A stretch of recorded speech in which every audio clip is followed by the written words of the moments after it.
Bueno, entonces empezamos a esto que es pues digamos que el segundo paquete de los que hemos estado haciendo de las conferencias de panistas organizados, y a muchos amigos nuevos que se están conectando, explicar básicamente que panistas organizados, tal y como su nombre lo dice tan obvio, somos panistas que nuestra libertad nos organizamos para poder participar en las nuevas reglas del juego, reglas del poder que tiene el Partido de Acción Nacional al que tanto queremos. Entonces nos organizamos para que nuestra voz se escuche más, nos organizamos para participar más, nos organizamos para mejorar nuestro partido político y por supuesto que nos organizamos para mejorar nuestro país. De alguna manera les estoy diciendo ahorita los objetivos que hemos plasmado en panistas organizados, nuestros objetivos internos y los objetivos externos. Y parte de los objetivos que tenemos es que pues, debemos ser panistas que estemos al día y debemos ser panistas que estemos haciendo la reflexión constante en la política. Y en este momento me encanta la idea que tengamos algunos amigos, si me permiten decirlo, amigos de mi generación a la cual yo de verdad confío, aunque de repente me desespero, pero confío al 100 en que mi generación tiene mucho que hacer, tenemos mucho que dar, y que vamos a estar constantemente dando la lucha. Y son tres excelentes amigos, José Luis Nieves, con el que pues, nos libramos unas batallas del juvenil cañonas, fuertes, difíciles. Toño les dirá algunos datos curriculares, pero es un amigo, José Luis Nieves es un amigo estudioso, textual, estudioso, de aquellos de que de repente se alejó de la grilla.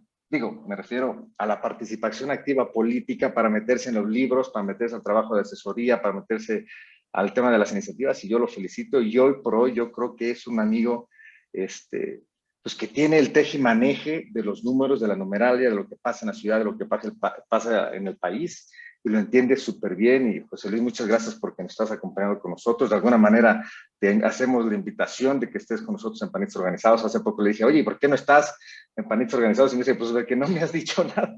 Pero bueno, aquí está la invitación pública. Eres un amigo que yo quiero, que yo aprecio, sé que varios también. Y qué mejor que entre amigos, yo creo mucho en la amistad en la política, que entre amigos podamos seguir empujando nuestras intenciones de seguir trabajando en el Partido de Acción Nacional. También va a estar Paco Moreno, que es un tipazo que aparte tiene voz de locutor, pero también ha sido muy entrón en todos los temas de la política, cosecha y trabaja la tierra en Ecatepec y en la Ciudad de México. Bueno, los tres tienen más de 20 años de experiencia en la cuestión legislativa, y también Paco es un gran amigo que hemos estado sufriendo, padeciendo, festejando varias batallas políticas, y me da mucho gusto que también esté con nosotros aquí nuestro amigo Paco Moreno. Y también va a estar con nosotros Toño Pacheco, que es el amigo que nos ayudó mucho a organizarlo, que Toño Pacheco, debo decirlo, está atrás de varios de los contenidos de nuestra red social de Twitter. Es un panista que yo estimo mucho, es un gran amigo, y también le confío muchísimos temas, y también hemos estado teniendo batallas pues en muchos lados de la política.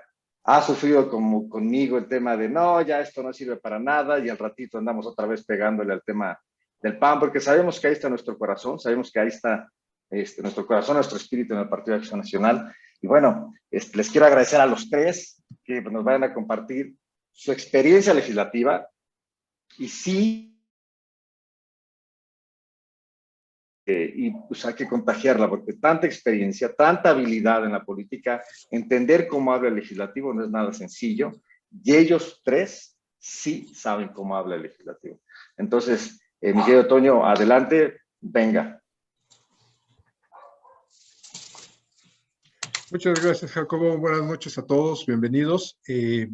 Bueno, finalmente iniciamos esta segunda ronda de compartir un poco la experiencia que hemos adquirido y los conocimientos, y hay veces que hasta las lágrimas que hemos derramado, pero siempre con mucho gusto y con mucho entusiasmo.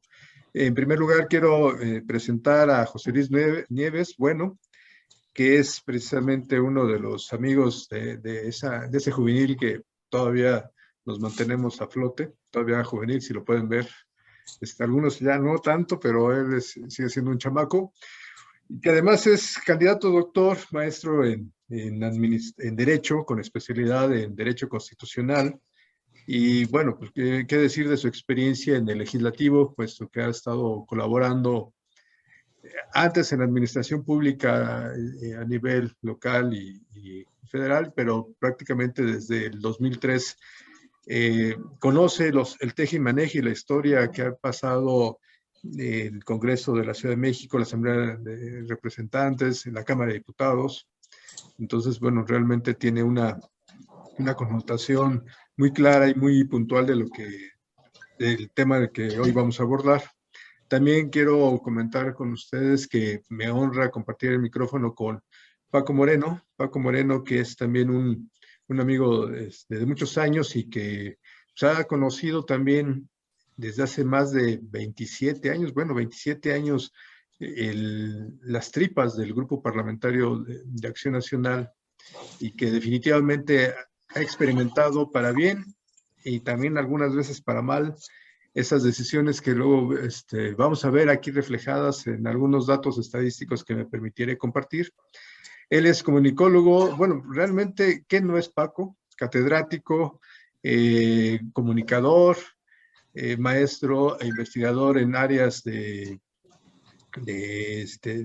maestría y de especialidad. Forma parte de la estructura en el PAN del Estado de México. Forma parte es representante del CEN, de una agrupación, el nombre se me va, Paco, discúlpame, ahorita lo precisas, pero es de una agrupación de diputados locales ante el CEN. Y bueno, recientemente también tuvo una excelente campaña en el Estado de México, en Ecatepec, su municipio, precisamente liderando la aspiración de un mejor municipio, de un mejor Estado de México, de una mejor área conurbada que es Ecatepec. Y bueno, también de Nieves puedo decir que ha pasado por esas experiencias de ser candidato y que pues, definitivamente pues, nos forman. En algún momento lo fui como suplente, pero son experiencias que nos forman. Y bueno, y entre los tres precisamente vamos a hablar de un tema que pues está en el ojo del huracán actualmente, que es el papel o el rol del Poder Legislativo como contrapeso del Poder Ejecutivo. Vamos a abordar algunos escenarios, algunos datos estadísticos, la configuración de los grupos parlamentarios y tratando de resolver precisamente esa cuestión. ¿Realmente es o no es un contrapeso el Poder Legislativo? Y para entrar ya en detalle y abordar el tema, yo voy a ceder en este momento la voz a José Luis para que él, como algo que omití comentarles, como de formación inicial, un politólogo, pues nos pueda dar un panorama breve de lo que es precisamente desde el marco teórico el poder legislativo, el poder ejecutivo y para poder entrar a más detalles sobre esta situación. Muy bien, José Luis, adelante. Muchas gracias, Toño. Antes de abordar nada más, denme oportunidad de compartir pantalla. Creo que ya la tengo, ¿verdad? Parece ser que sí. A ver, ve. Sí puedes, ya. Ahí está. Adelante, por favor, José Luis. Muchas gracias, Toño. Jacobo, muchísimas gracias por la presentación y las extraordinarias palabras de parte de ambos hacia mi persona. De verdad, les aprecio muchísimo. Y en efecto, bueno, pues da mucho gusto tener esta reunión con amigos, porque literalmente así nos consideramos. Somos efectivamente la misma generación de jóvenes panistas de finales del siglo XX. Y coincido con Jacobo, bueno, creo que es una generación trascendente, como lo dijimos en su momento. Muy contento de estar con ustedes. Sin más preámbulo, voy a hacer una breve introducción al tema. Después vamos a escuchar a Toño, que nos va a hablar del Poder Legislativo Federal. Después volveré a hacer uso de la palabra para hablar del Poder Legislativo Local y finalmente nuestro amigo Paco nos va a hablar particularmente del Grupo Parlamentario de Acción Nacional. Bueno, hablar del Poder Legislativo implica necesariamente de la comprensión de la antítesis de la división de poderes. ¿Y cuál es la antítesis de la división de poderes? Desde luego, la concentración del poder. Y la concentración del poder, pues, ha sido parte de la propia historia de la humanidad en sus primeras civilizaciones. De modo tal que, en la medida en que hay un avance en el proceso civilizatorio, esto conllevó necesariamente a la idea de evitar de la manera posible la concentración del poder. Que el poder esté en una sola persona, evidentemente, a lo que va a llevar es al uso despótico del propio poder. Simplemente no se puede comprender el ejercicio del poder de manera justa, mucho menos democrática, si este ejercicio del poder queda en manos de una sola persona. Por la simple razón de que las personas, los seres humanos, pues cometemos excesos. Evidentemente no hay personas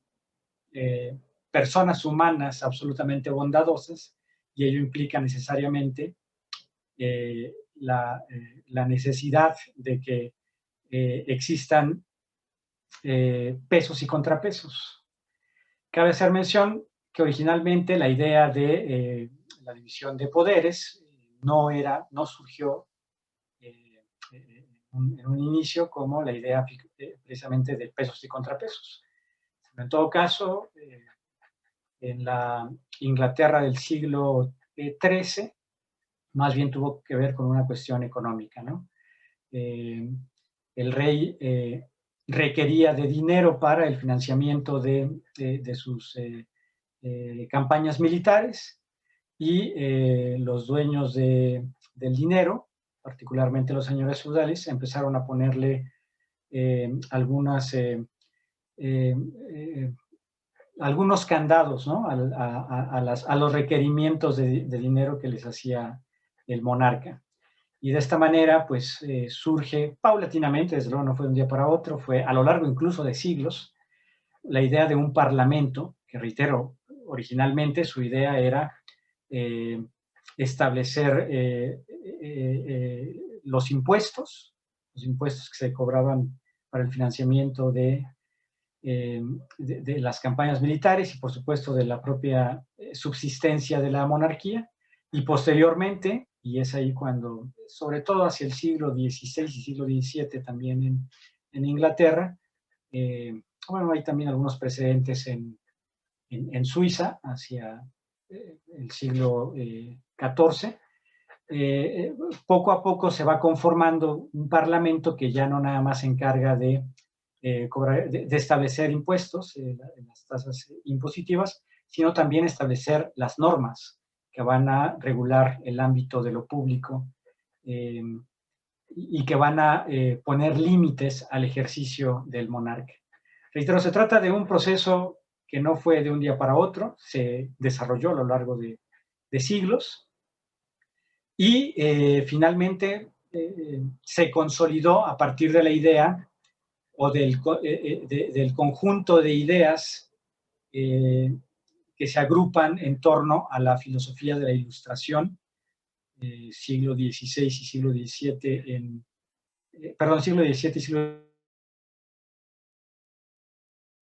precisamente a la idea de que solo era posible el ejercicio del ámbito de lo público si éste no caía en una sola persona, y en consecuencia resultaba necesaria la idea de la división de poderes. En un primer momento, autores como Locke en Inglaterra se pronuncian por la división en dos poderes: el poder ejecutivo del monarca y el poder legislativo del parlamento. El poder ejecutivo, en realidad, el poder judicial no lo consideraba Locke como un tercer poder, sino en todo caso una función que emanaba del propio poder ejecutivo, porque finalmente se trataba de ejecutar aquellas disposiciones que se dictaban desde el ámbito del parlamento, ¿no? La idea del sistema parlamentario implica precisamente que el Parlamento, en este recae la soberanía del pueblo y en consecuencia las decisiones fundamentales, las que regulan el ámbito público y le pone límites al monarca, surgen del Parlamento. Es decir, si bien se trata de una división de poderes, sí hay un poder por encima de los otros que es el Parlamento. En fin, para no extenderme demasiado en la introducción, ustedes saben que en el México del siglo XIX,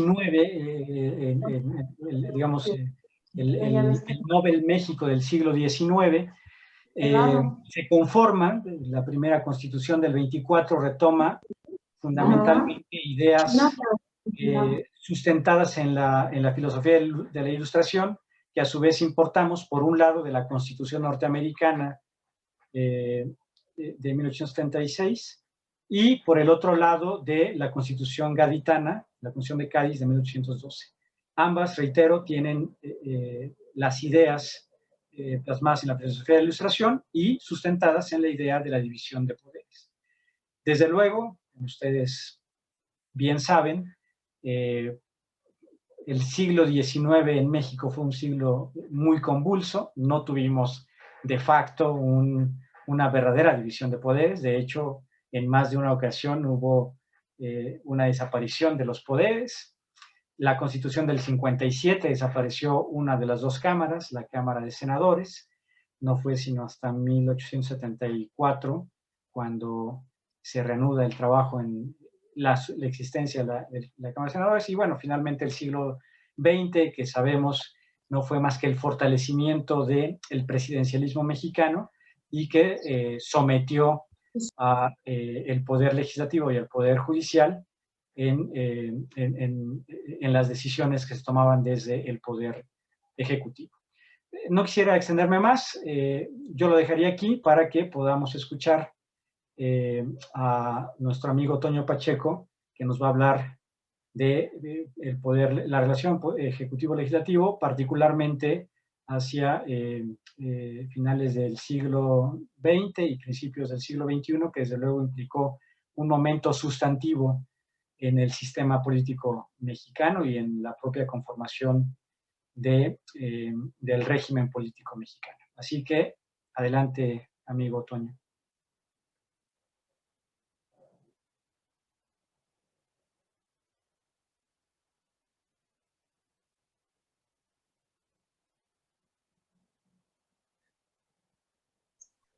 Muchas gracias, José Luis, y gracias por la introducción. Ahora, precisamente después de este contexto y marco teórico que nos has presentado y que nos has comentado sobre lo que es la evolución y hacia dónde, de dónde vamos a partir de un siglo XIX convulso y que dio pauta a unos escenarios políticos que desde los 90s fueron impulsados y que nos llevan a una mayor participación de la oposición en la Cámara de Diputados y escasamente en la Cámara de Senadores, y que en su momento fortalece precisamente esas fuerzas políticas presentes ahí en la Cámara de Diputados. Y bueno, nos vamos a centrar precisamente en la Cámara de Diputados para no extender tanto el análisis, porque es también muy singular el ejercicio y la dinámica que se ve en la Cámara de Senadores, toda vez que ahí la renovación de los senadores es cada 6 años, y eso da pauta a otro tipo de juego de relaciones políticas y de poder. Pero bueno, para entrar directamente a nuestro tema, vamos a ver cómo se configuró la Cámara de Diputados del año 2000 a la fecha, en donde estaremos ahí precisando o particularizando algunos detalles.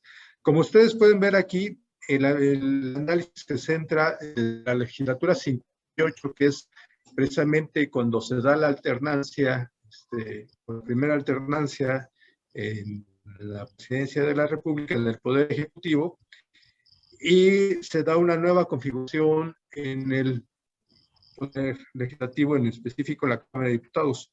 Ahí, en este momento, para irnos familiarizando un poco con las imágenes, ahí ustedes pueden ver en su pantalla los colores de cada una de las fracciones partidistas, y en donde podemos ver que el Partido de Acción Nacional en la legislatura 58, que va del 2000 al 2003, inició con 207 legisladores, prácticamente fue su punto más alto, así como con la primera legislatura de Felipe Calderón, y más adelante vamos a ver cómo este equilibrio de fuerzas se va dando de tal manera que casi estamos en un momento determinado de como tercera fuerza, ¿no?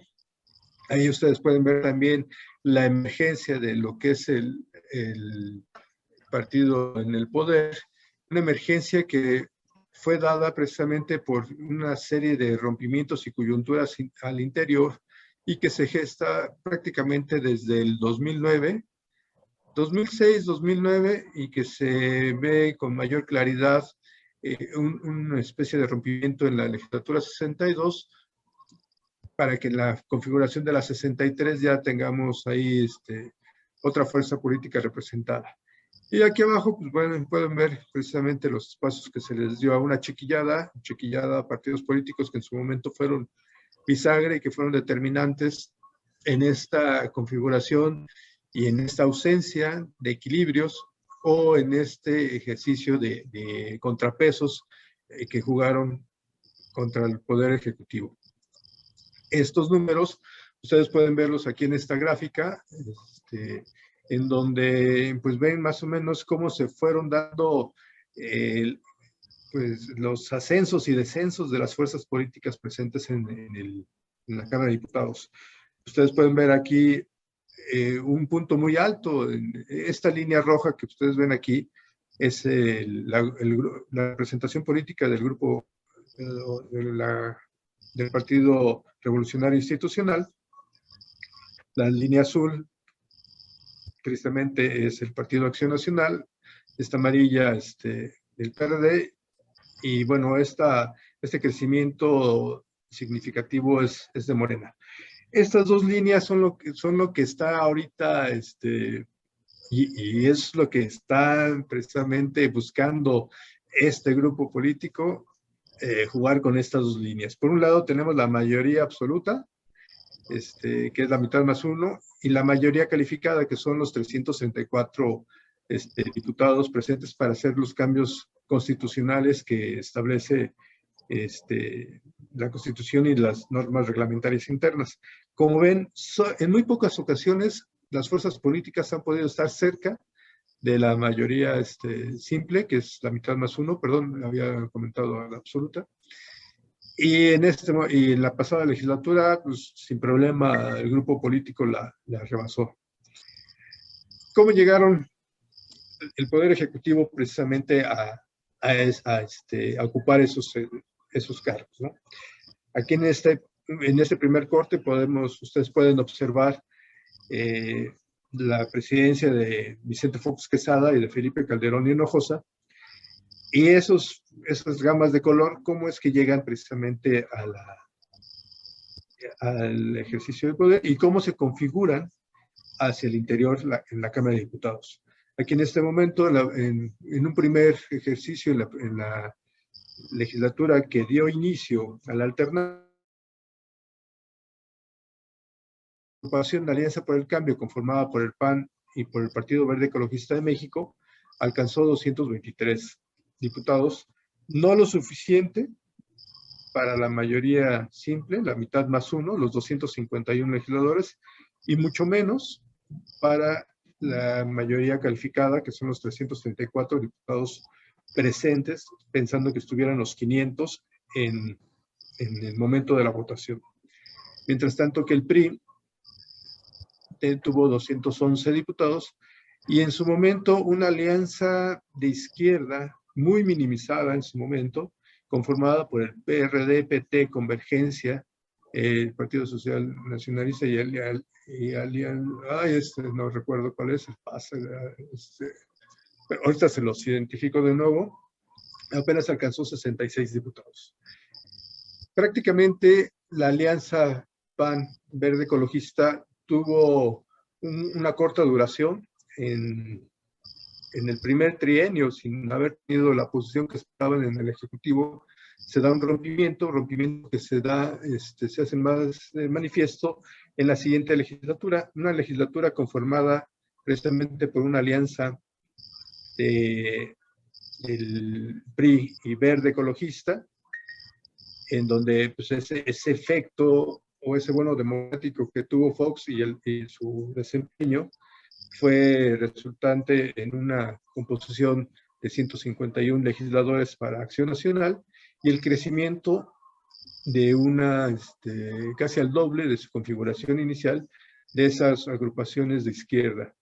Aquí definitivamente más adelante podré mostrarles ahí algunas situaciones en particular o esas reformas estructurales que empujan o que tiene la visión cada poder ejecutivo, pero en esta primera alternancia la presidencia de Vicente Fox tuvo el apoyo de una mayoría legislativa, y sí, en la segunda mitad, al contrario, tuvo más un efecto de presión, de paro legislativo, de bloqueo de iniciativas en el ejercicio de presentación de estas mismas por parte del PRI y del Partido Verde Ecologista de México. Y recordemos también que incluso la dirigencia de Acción Nacional criticó mucho el desempeño de Vicente Fox. Tanto la dirigencia como los coordinadores tuvieron ahí varios desencuentros con el Ejecutivo, que eso también no ayudó mucho a la transformación que esperaba en ese momento de la administración foxista. Llegamos a la administración de Felipe Calderón Hinojosa con un equilibrio de fuerzas diferenciado. Vemos ahí una merma significativa del PRI y del Verde Ecologista, y en su primer momento, jugando como bisagra, Nueva Alianza, un partido nuevo, surgido precisamente de ese desencuentro con el PRI en la legislatura anterior. Sin embargo, si bien en un principio fue apoyó a Acción Nacional, también en un determinado momento pues jugaba ese rol de conveniencia hacia el PRI o hacia el PAN en función de sus intereses. Ahí vemos también que, por ejemplo, la alianza conformada por las izquierdas tuvieron un crecimiento significativo y que en la segunda mitad de la presidencia de Felipe Calderón Hinojosa, en la Cámara de Diputados nuevamente tuvieron ahí una reducción significativa.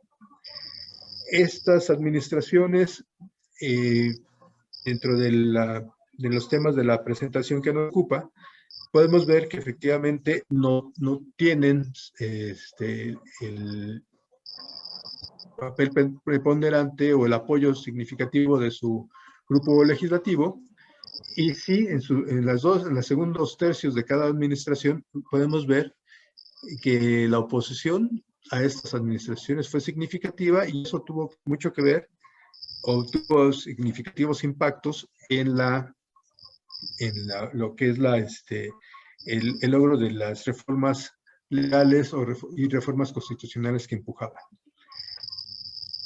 Recientemente, la administración de Enrique Peña Nieto, ahí pues, prácticamente tuvo condiciones muy proclives en donde la oposición, si bien sumando en los 2/3 la configuración de cada una de las fuerzas, tanto de las izquierdas como Acción Nacional, y las diversas izquierdas que se dan en la segunda mitad de la administración de Peña Nieto, pero no hubo una articulación, no hubo un trabajo conjunto que se pudiera reflejar y diera esa pauta.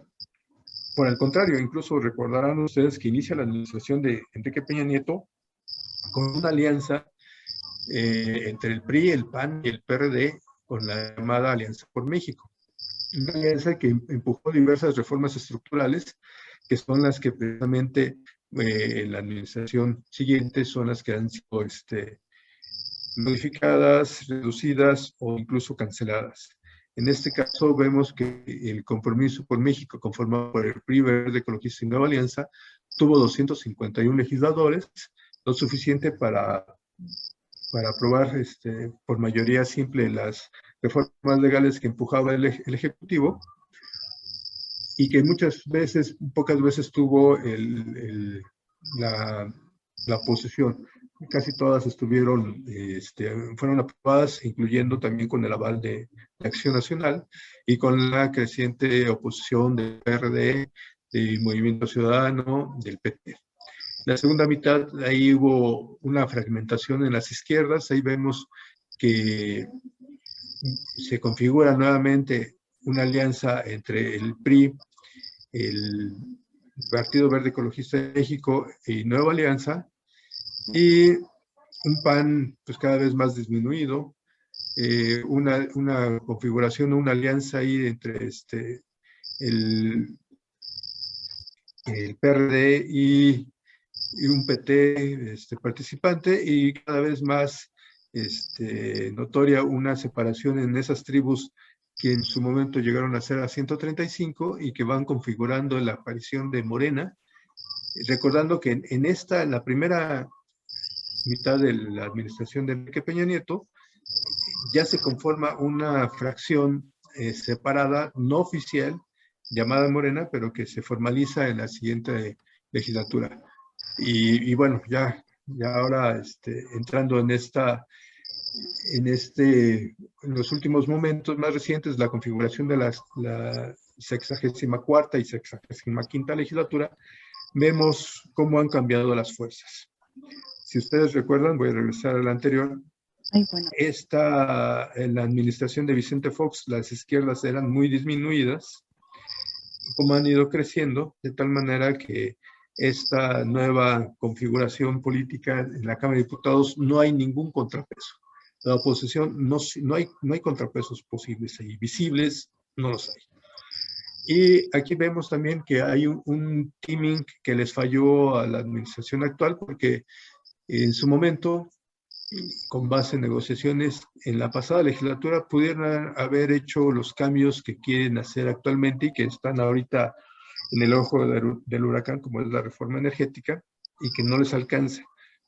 No les alcanzan los votos porque ahorita actualmente la configuración de fuerzas entre Morena, Partido Verde Ecologista de México y el PT alcanzan 277 legisladores, mientras que el PRI, PAN y el PRD configuran menos de 200, y un Movimiento Ciudadano que en su momento estuvo apoyando al PAN, pero que en este momento están jugando solos, independientes, y que llegan a ser incluso el fiel de la balanza y prefieren perder votaciones.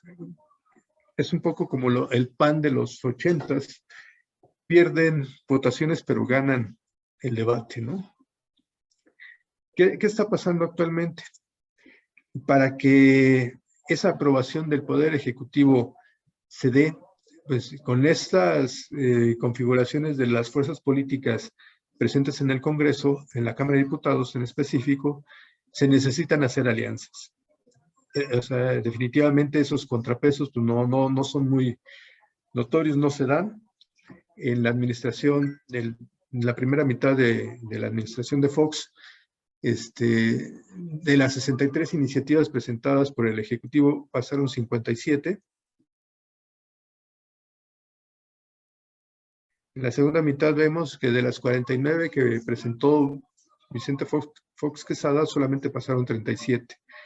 A la administración de Felipe Calderón hubo como más negociación, más concertación, un juego político diferente, hubo más apoyo precisamente las alianzas fueron impulsadas también con el apoyo del PRI, y en la administración de Enrique Peña Nieto vemos que en la legislatura que inició en el año 2012 al 2015, ese Pacto por México estuvo presente.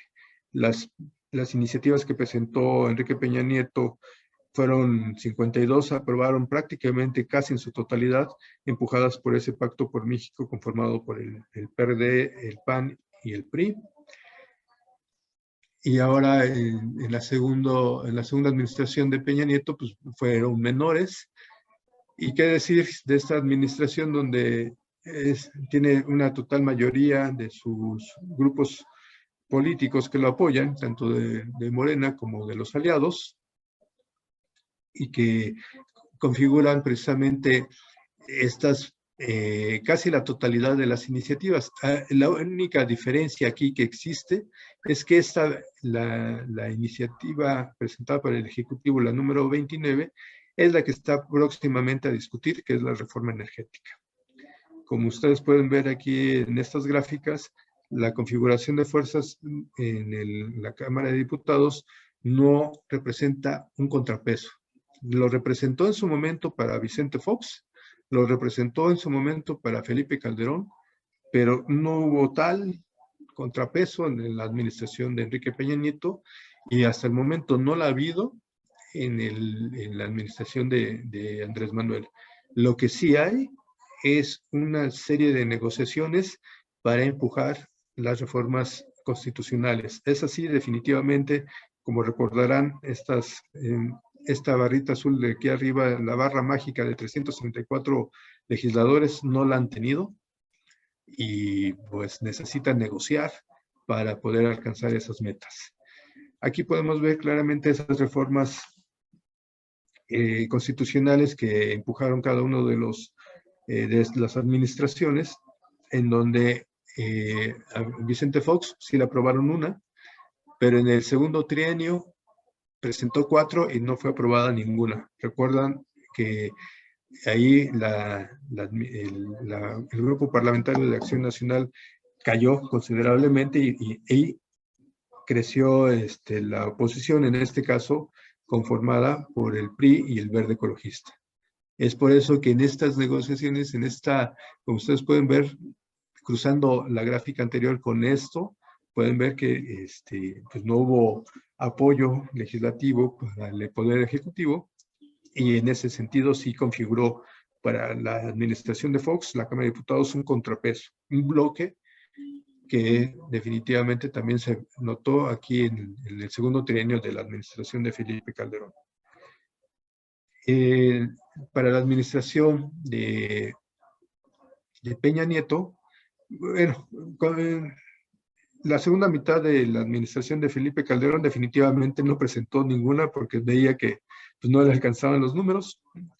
A Enrique Peña Nieto pues, prácticamente se le aprobaron todas sus reformas constitucionales. Al actual presidente se le han estado aprobando todas porque tiene la fuerza y ha llegado a las negociaciones necesarias.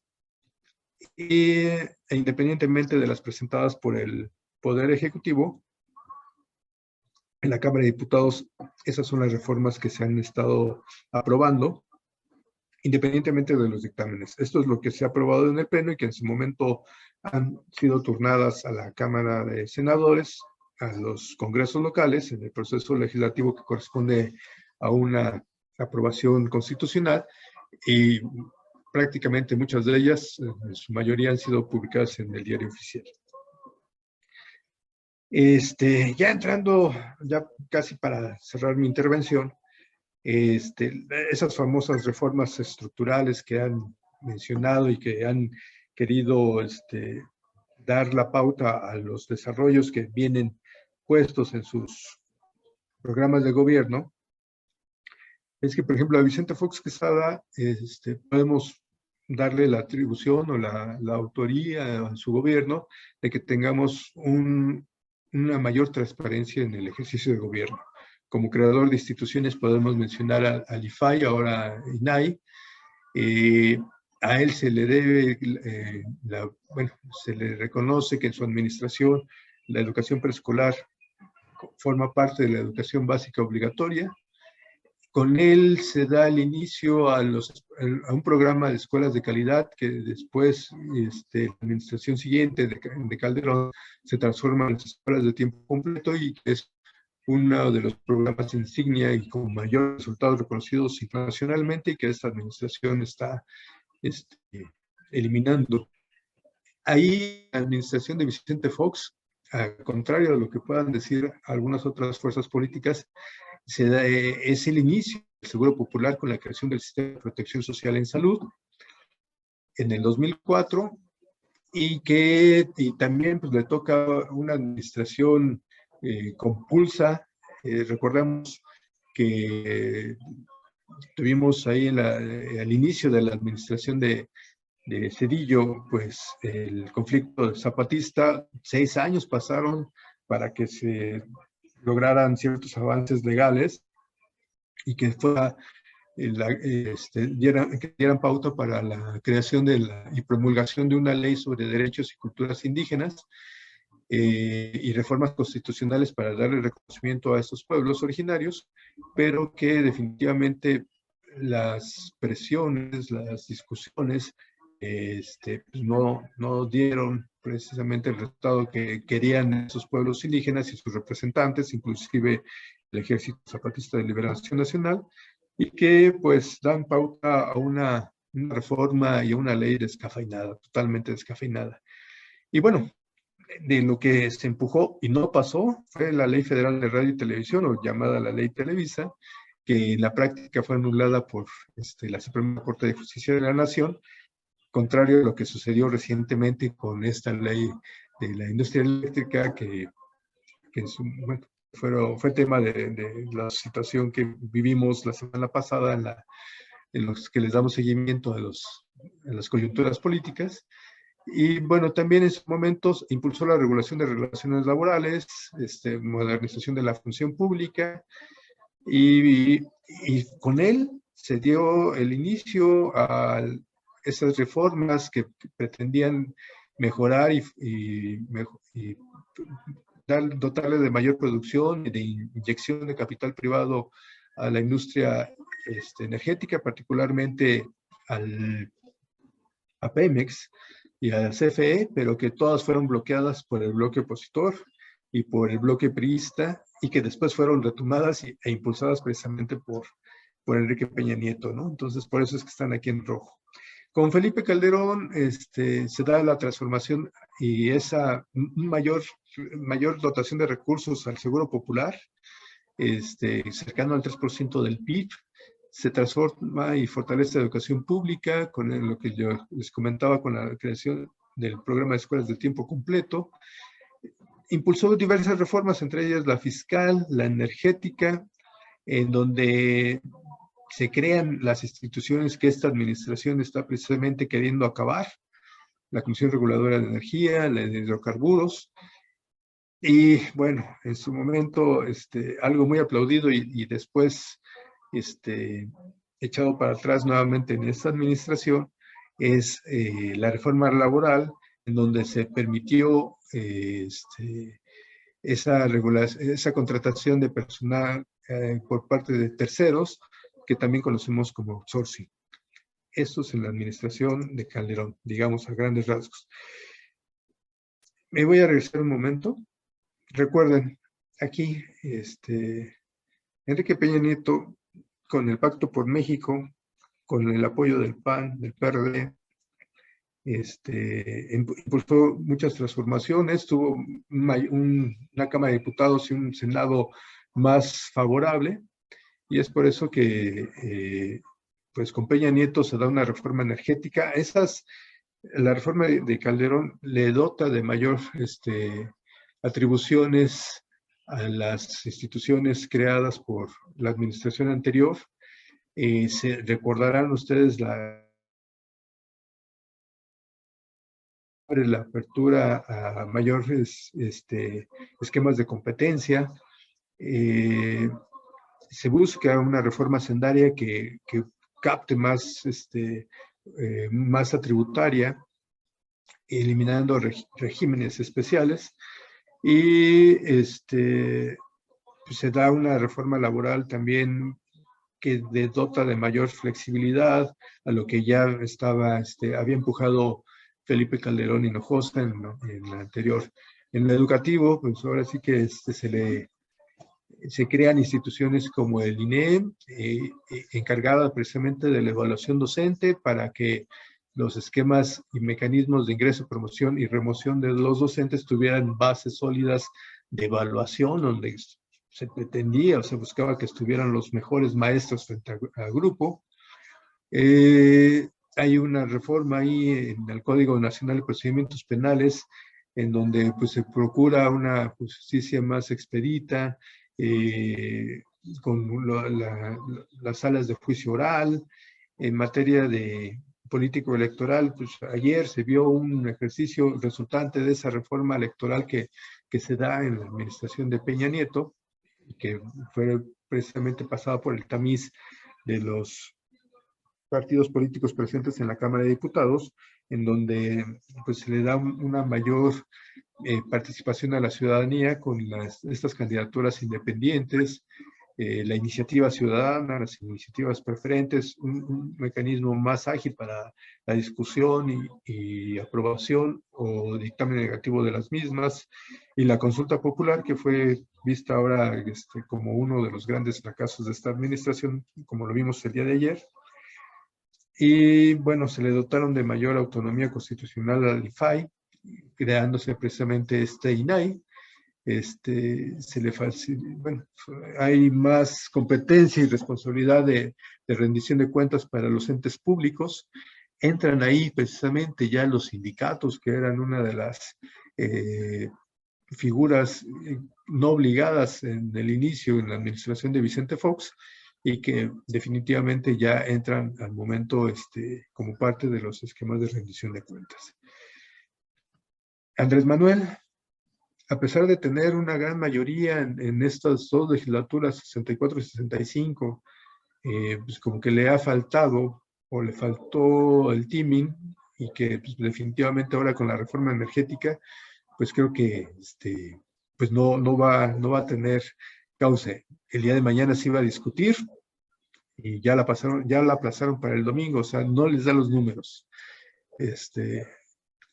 Porque pues, lo que quiere él es regresar a los esquemas anteriores, ni siquiera del empuje que dio Felipe Calderón, sino que pues a escenarios pues, todavía de los 70s, de los 80s. Sin embargo, a pesar de esto, pues, él transforma a esta Policía Federal en la Guardia Nacional.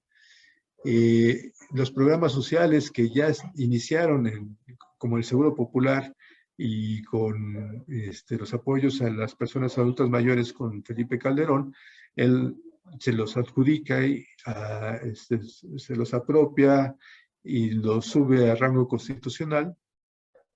Y bueno, ahí en la extensión de dominio se amplía el catálogo de delitos graves que ameritan prisión preventiva oficiosa.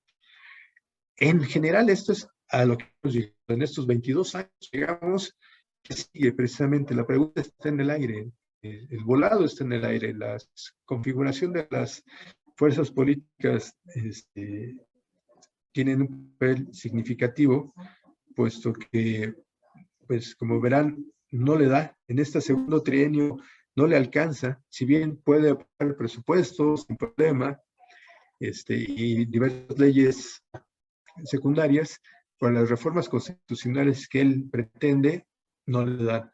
Y que definitivamente, pues veremos en este periodo que resta, en estos años y casi 2 años de legislativos, que en lugar de reformas constitucionales seguramente vamos a ver ahí pues, el empuje de reformas de segundo nivel, reformas secundarias, porque eso es lo que sí le alcanza a dar. Y definitivamente la oposición ahí, Acción Nacional, el PRI, PRD y un Movimiento Ciudadano, pues tienen un papel nada más figurativo, porque como contrapeso del Ejecutivo pues no le alcanza, aunque se unan, no les alcanza, ¿no? Hasta acá mi intervención. Yo quiero nuevamente regresarle la palabra a José Luis, porque nos va a dar un recuento, un repaso muy, muy importante e interesante para entender cómo está operando el contrapeso legislativo en el ámbito local.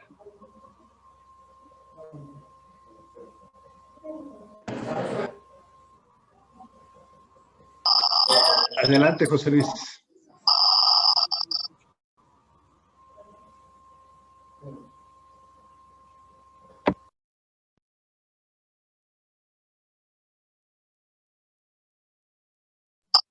¿Ya me escuchó?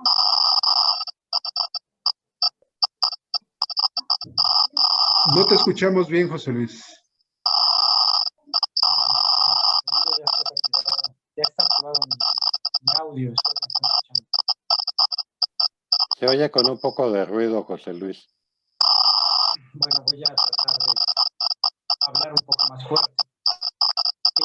A diferencia de lo que Solicitaría a Karen Ibarra que se venciera su micrófono, por favor. A diferencia de lo que nos ha platicado Toño, respecto de lo que ha implicado en los últimos José Luis, voy a silenciarlos a todos porque Karen no cierra su micrófono y está haciendo ruido. Momentito, por favor.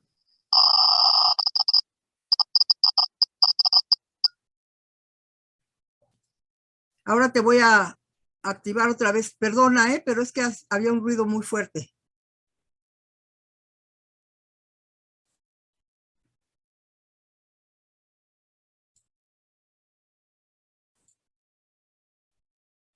¿Ya, José Luis? Por favor. No, Gracias. se me hace que el ruido es tuyo. ¿No me escuchan?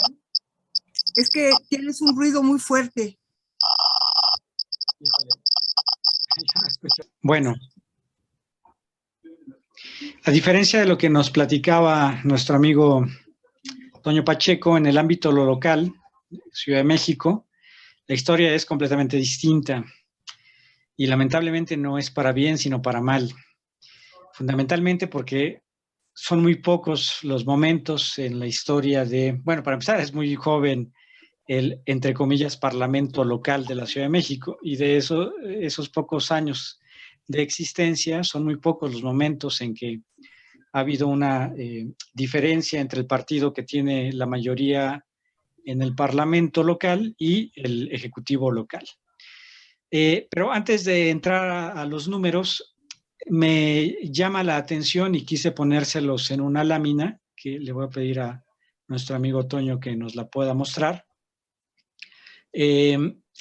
¿Cómo es que la Ciudad de México, bueno, evidentemente como todo el país, en distintos momentos de su historia, pues ha ido con la inercia de la falta de democracia y de la falta de un sistema electoral y de partidos consolidado y que llevó desde luego en la historia de nuestro país a la preeminencia de un partido de Estado, ¿no? De modo tal que, pues, años como en el 29, en el 34, en el 40, pues los porcentajes de votación que obtuvo el presidente, el candidato a la presidencia en turno del partido del grupo en el poder, pues son como los de Andrés Manuel del día de ayer, ¿no? Arriba del 90%. Pero si se dan cuenta, y es lo que les quiero mostrar, que eso no necesariamente se ha replicado en la Ciudad de México, ¿no? Vean, por ejemplo, el caso del año 52. El año 52, a nivel federal, el candidato del partido en el poder, que si no mal recuerdo fue Ruiz Cortines, sacó 74%, pero en la Ciudad de México sacó pues prácticamente un poquito más de la mitad, ¿no? En gran medida, no solamente, pero en gran medida, bueno, deben ustedes recordar, muchos de ustedes lo saben porque son panistas de mucho tiempo, que en el 52 tuvimos por primera vez un candidato a la presidencia de la República, ¿no? Que fue don Efraín González Luna, y bueno, pues ahí vemos reflejado cómo hubo una inercia, reitero, no solo se explica por don Efraín, pero hubo una inercia importante en la Ciudad de México. En el 58, pues igual hay una diferencia importante en el ámbito federal y local. En el 76, bueno, ya saben, fíjense, en el 76, no obstante, ustedes recordarán o sabrán o habrán leído que en el 76 solo hubo un candidato, ¿no? Que fue López Portillo. Y no obstante ello, a nivel de la Ciudad de México, pues hubo un porcentaje importante de los ciudadanos que no votaron por López Portillo. Y digamos que es un momento importante porque en el 82 nuevamente apenas si alcanza el candidato del partido en el poder poquito más de la mitad de los votos, ¿no?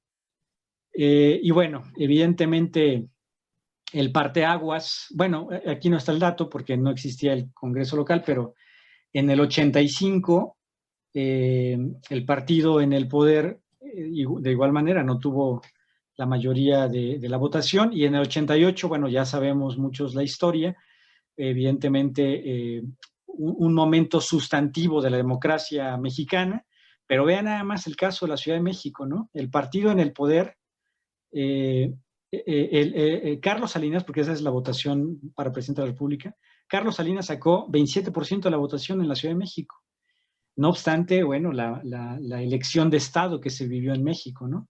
Si vemos la siguiente, Toño, por favor, es la misma, son los mismos datos, pero graficados. Toño, si me ayudas con la siguiente. En una línea podemos ver lo que les comentaba. La línea azul es la votación para presidente de la República a nivel nacional, y la línea naranja es el caso de la Ciudad de México, ¿no? Reitero, particularmente el 88 fue una diferencia sustantiva en la votación del partido en el poder. La siguiente, por favor, Toño. Bueno, vamos a hablar de, lo pongo entre comillas nuevamente, el parlamento local, ¿no? Que en un primer momento se llamó Asamblea de Representantes del Distrito Federal. Y bueno, pues ahí, en los primeros años de la Asamblea de Representantes y en los primeros años de la Asamblea Legislativa, fundamentalmente veíamos, digamos, tres corrientes, ¿no? El PAN por un lado, el PRI por otro lado, y la izquierda. La izquierda, como ustedes saben, es la suma de varios partidos en diferentes momentos. Y no voy a profundizar en ello, pero grosso modo, en la primera columna vamos a ver la votación para nuestro partido. En el 88 sacamos el 24% y tuvimos el mayor número de curules en la historia y que nunca más hemos vuelto a tener, que son 18. En el 91 bajó la votación y bajó el número de curules. En el 94 subió la votación, pero no llegamos al número de curules que tuvimos antes. En el 97 tuvimos una mala elección y tuvimos lo que hasta ese momento era el peor número de curules para el PAN. En el 2000 ustedes saben que fuimos en alianza con el Partido Verde, y ese número de 25 es la suma de las curules del PAN y del Verde, porque para el PAN solo fueron solamente 17 y los otros 8 fueron para el Partido Verde. Pero bueno, lamentablemente no hubo una alianza legislativa, y bueno, pues cada quien jaló por su lado, ¿no? En el 2003 tuvimos 25% de la votación, solamente, bueno, subió el número de integrantes, 16. En el 2006 más o menos nos mantuvimos y tuvimos una diputación más. En el 2009 bajó y en el 2012 volvió a bajar. El PRI, bueno, para no hacerles el cuento largo, el PRI en el 88 todavía tuvo mayoría. Bueno, se explica por varias razones, pero se resume en la inminente elección amañada que hubo en el 88 y que le permitió al PRI, no obstante tener una baja votación, tener mayoría en la Asamblea de Representantes. En el 91, bueno, pues ganaron todas, las 40 diputaciones de mayoría las ganaron. Todavía en el 94 tuvieron mayoría, porque en el Congreso local, Asamblea de Representantes, Asamblea Legislativa, Congreso local, la mayoría se obtiene con 34, y aquí tenían 38. Y bueno, ya a partir del 97 la historia del PRI es completamente distinta. Y la tercera columna, el caso de la izquierda. Reitero, la izquierda no es solamente un partido, ¿no? Lo que hice fue en este ejercicio sumar el conjunto de partidos que se han considerado de izquierda, ¿no? Por ejemplo, en el 88, bueno, evidentemente no existía el PRD, pero no, fíjense nada más, no obstante, no obstante que la izquierda ganó en la Ciudad de México con el 46%, obtuvieron muy pocos diputados. ¿Por qué? Porque no eran una coalición electoral. O sea, de facto apoyaron todos a Cuauhtémoc Cárdenas, que fue una candidatura común, pero no hubo una coalición formal electoral en el ámbito local. Por eso es que cada quien jaló por su lado y obtuvieron muy pocas diputaciones de mayoría y plurinominales. En fin, reitero, para no hacerles el cuento largo, el gran parteaguas es el 97, cuando ya el PRD formalmente obtiene la mayoría y la pierde en el 2000, la vuelve a obtener en el 2003 y del 2003 al 2012 no la vuelve a perder porque, reitero, se necesitan 34 y como pueden ver, siempre está arriba de 34. ¿Podemos ver la siguiente, por favor, Toño? Lo anterior lo podemos ver en esta gráfica. Reitero, el número importante es 34 y como podemos ver, casi siempre, el número importante que es 34 lo obtiene en el 88 el PRI, en el 91 el PRI, en el 94 el PRI, en el 97 la izquierda, bueno, específicamente el PRD, en el 2000 nadie, y del 2003 al 2012 el PRD. Ahorita les voy a decir por qué apartamos o acabamos aquí en el 2012 y después seguimos con 2015. La siguiente, por favor, Toño. Bueno, 2015, es que 2015 es una elección típica, es una elección distinta. Para empezar, a nosotros nos fue muy mal, obtuvimos 13% y solamente 10 curules, ¿no? La menor cantidad de curules que hemos tenido en la historia del Parlamento local. Bueno, el PRI pues se mantuvo en sus números históricos de las legislaturas promedio anteriores, y el PRD, que era el partido, bueno, ha sido el partido, o fue el partido en el gobierno desde el 97 y hasta el 2018, pues desde que eran gobierno, ¿no? Con solamente 19% de la votación.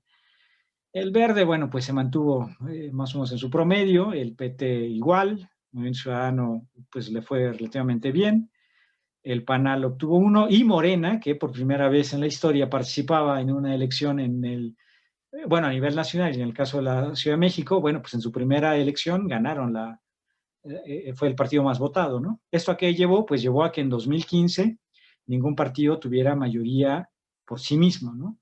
Y eso pues llevó a una serie de alianzas que para el partido en el poder, que era el PRD, pues era importante. ¿Podemos ver la siguiente, por favor, Toño?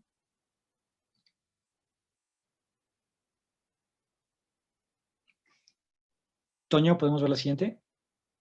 Gracias. Bueno, el anterior cuadro es Perdón, esto. se me pasma, pero bueno, ya estoy, aquí estoy. Muchas gracias. No le hagan mucho caso a los colores, porque si ven los colores, pues se nos van a confundir, pero bueno, básicamente lo importante es que el PAN es el azul, y ahí vemos que tenemos 10 curules, el Guinda es Morena, tiene 20, en fin, lo que quiero mostrar en esta gráfica es que ningún partido por sí mismo tiene 34, y eso a qué llevó? Pues llevó a alianzas de facto, ¿no?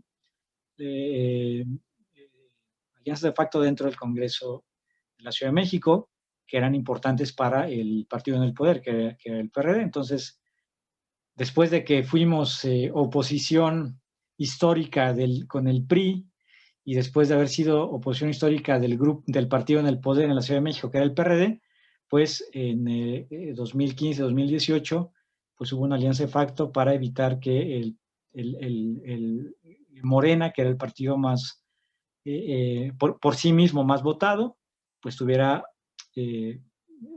cierto nivel de poder en el Congreso, en la Asamblea Legislativa de la Ciudad de México. La siguiente, por favor, Toño.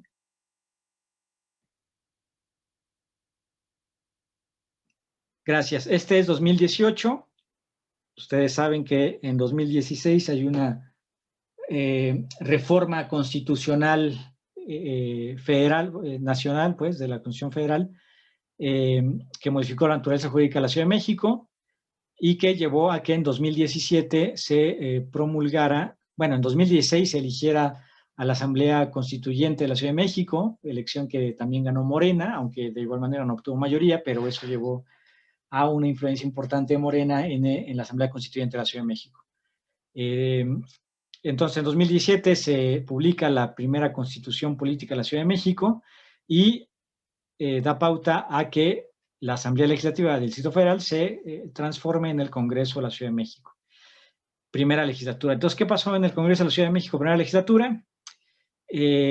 Pues primero, lo que pasó es que nosotros fuimos en alianza con el PRD en el 2018 y también con Movimiento Ciudadano, pero aquí no puse Movimiento Ciudadano porque no obtuvieron ninguna diputación.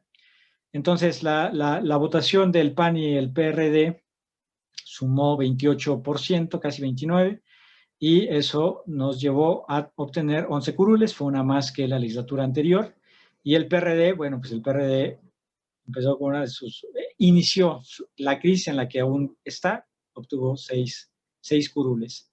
El PRI se mantuvo más o menos en su promedio, de hecho bajó. Morena tuvo una alianza, una coalición con el PT y con el PES y obtuvieron el 49%, casi la mitad de los votos. Morena obtuvo 38 diputados, por sí mismo tenía mayoría absoluta, pero además hay que sumarle los 3 del PT y 1 del PES, y eso y aparte creo que 1 del PRD y 1 del PRI. Es decir, Claudia Sheinbaum, 2018, obtuvo 38 de Morena, más 3 del PT, son 42, más 1 del PES, 43, más 1 del PRD, 44, y más 1, 44, y 1 del PRI, 45, ¿no? Eran los números absolutos para hacer lo que quisiera, incluyendo modificaciones constitucionales de la recién creada Constitución de la Ciudad de México. Es decir, Sheinbaum y Morena no necesitaban absolutamente a nadie para 2018-2021 hacer lo que quisieran, y ello implicó continuamente violaciones a la... y más los del verde, creo que no los sumé. O sea, mayoría absoluta, ¿no? Sin duda alguna. La siguiente, por favor. Gracias, Toño. Bueno, pues aquí lo vemos, ¿no? Reitero, Morena, no hagan caso a los colores, pero bueno, Morena aquí es el amarillo. Perdón, pero es que no soy muy bueno con el PowerPoint, por eso no pude cambiarle colores. Pero bueno, Morena es el amarillo, y a eso, reitero, súmenle los de el PT, el PES, el verde, más 1 del PRI, 1 del PRD. Bueno, hicieron lo que quisieron, literal, o sea, una arbitrariedad en las modificaciones constitucionales impresionante. La siguiente, por favor, Toño. ¿Dónde nos encontramos actualmente? Segunda legislatura del Congreso de la Ciudad de México, 2021-2024. Ustedes saben que 2021 fue un retroceso importante para Morena, para el partido en el poder en la Ciudad de México.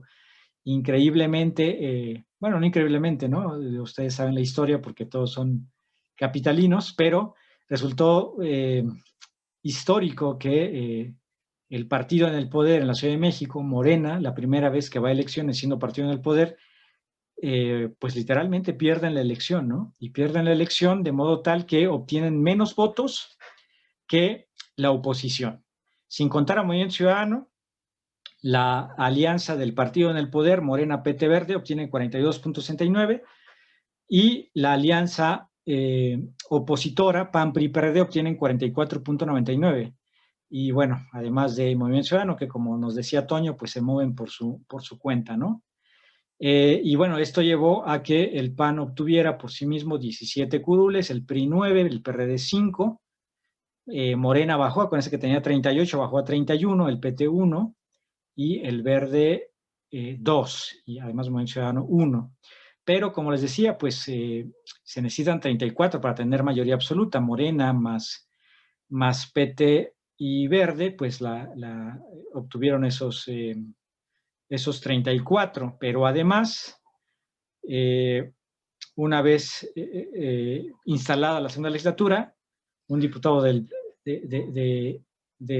PRD se fue a Morena, y con eso llegaron a 35, y como ustedes saben, lamentablemente para quienes somos de Iztapalapa, sé que algunos de Iztapalapa estamos conectados, lamentablemente después de tanto tiempo sin tener diputado o diputada del PAN de Iztapalapa, cuando finalmente obtenemos uno, pues ya sabemos que doña Andrea Vicenteño, pues ya se fue también del partido, y entonces a esos de 17 del PAN, pues hay que restarle 1, ¿no? Bueno, la siguiente, por favor, Toño. Bueno, pues los que les acabo de contar, aquí está reflejado.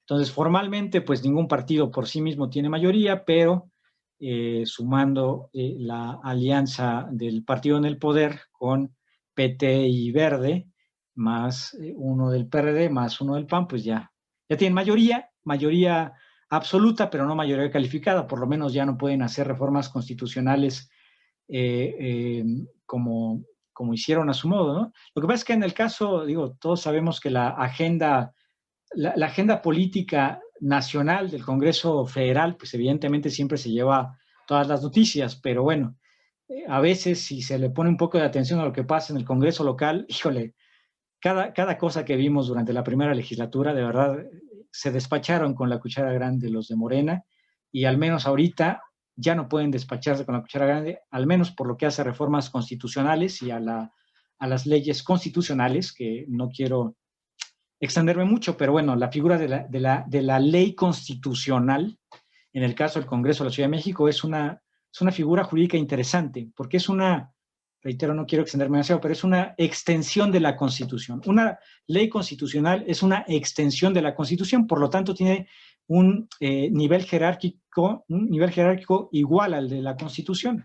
Lo que quiero decir con esto es que las leyes constitucionales, que son la ley del Congreso local, la ley de la administración pública, la ley del Poder Judicial, la ley de derechos humanos y la ley de alcaldías, son 5, requieren de mayoría calificada, al igual que la Constitución, para modificarse.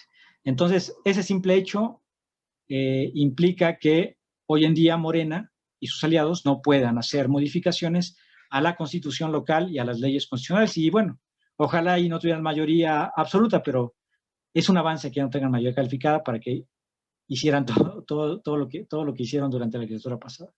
La siguiente, por favor, amigo Toño.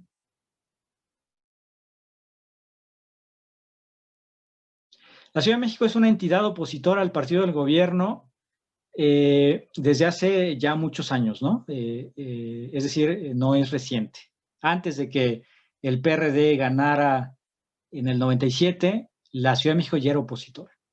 En los últimos 50 años, de las 14 elecciones, el partido del presidente en turno solo ha sido el partido o coalición más votado en una sola ocasión, que fue en 1991. Solo en 4 trienios, 91, 94, 94, 97, 18, 21 y 21, 24, del Parlamento local, llamo Parlamento local porque ya sabemos que fue Asamblea de Representantes, Asamblea Legislativa y Congreso local, llamémosle Parlamento local. Entonces, solo en 4 trienios del Parlamento local ha coincidido el partido en el gobierno federal y el partido con la mayoría en el órgano legislativo local. Entonces, eso le da una dinámica absolutamente distinta, ¿no? Recordarán ustedes las peleas entre Andrés Manuel y Vicente Fox, el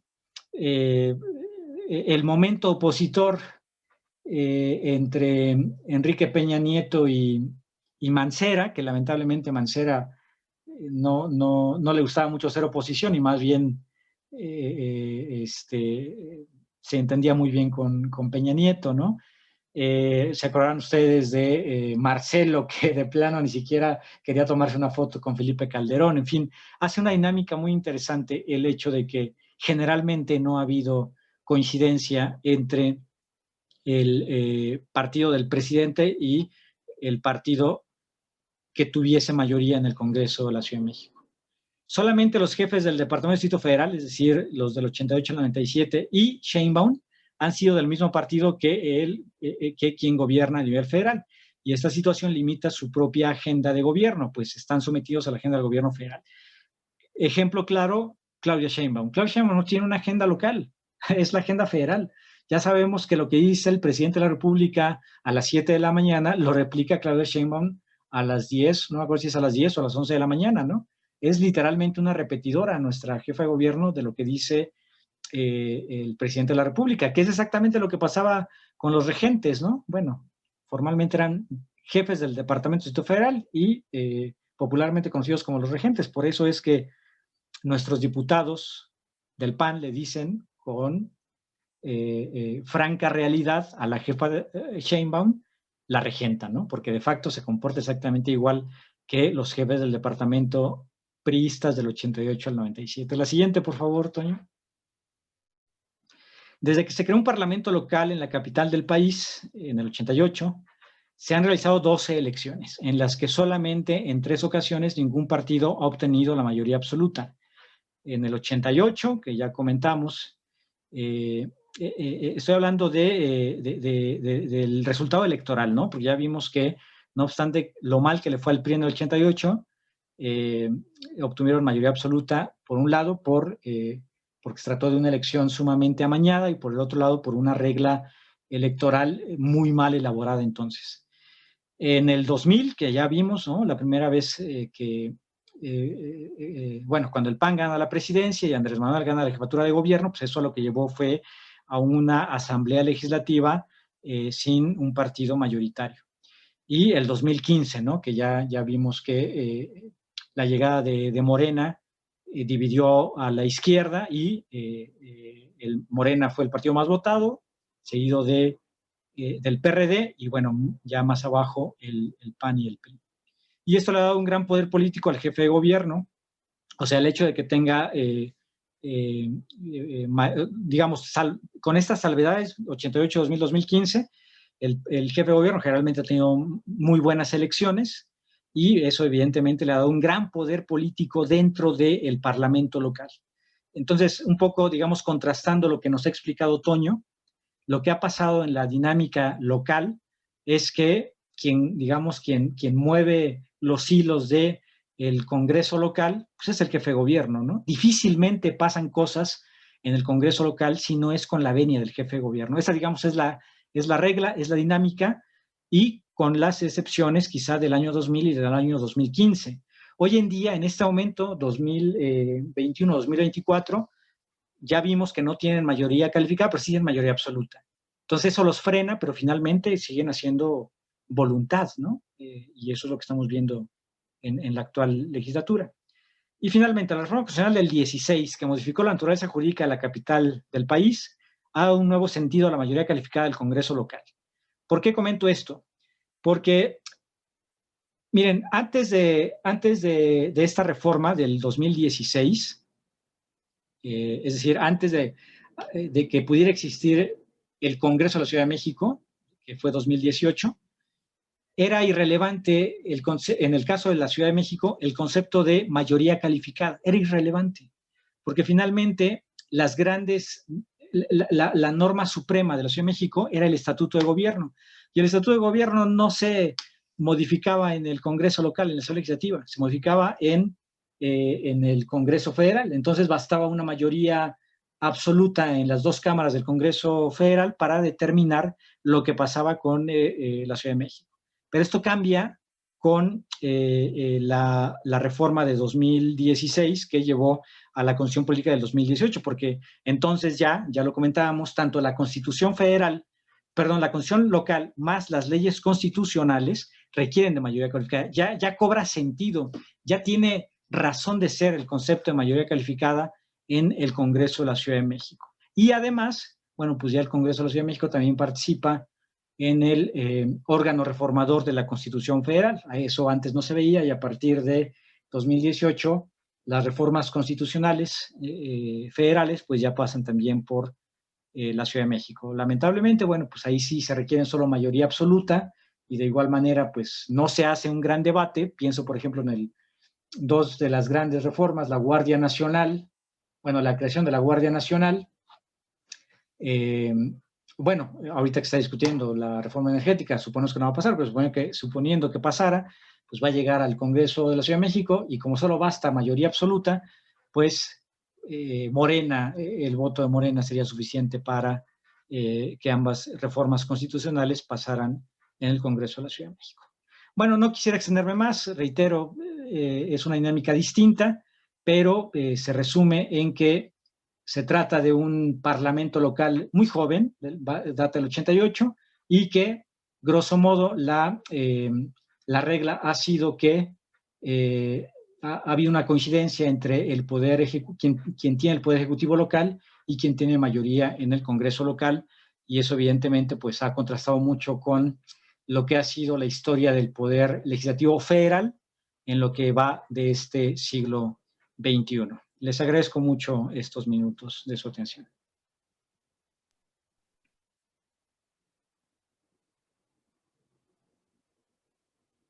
Muchas gracias, José Luis. Muy interesante precisamente la exposición que nos compartes.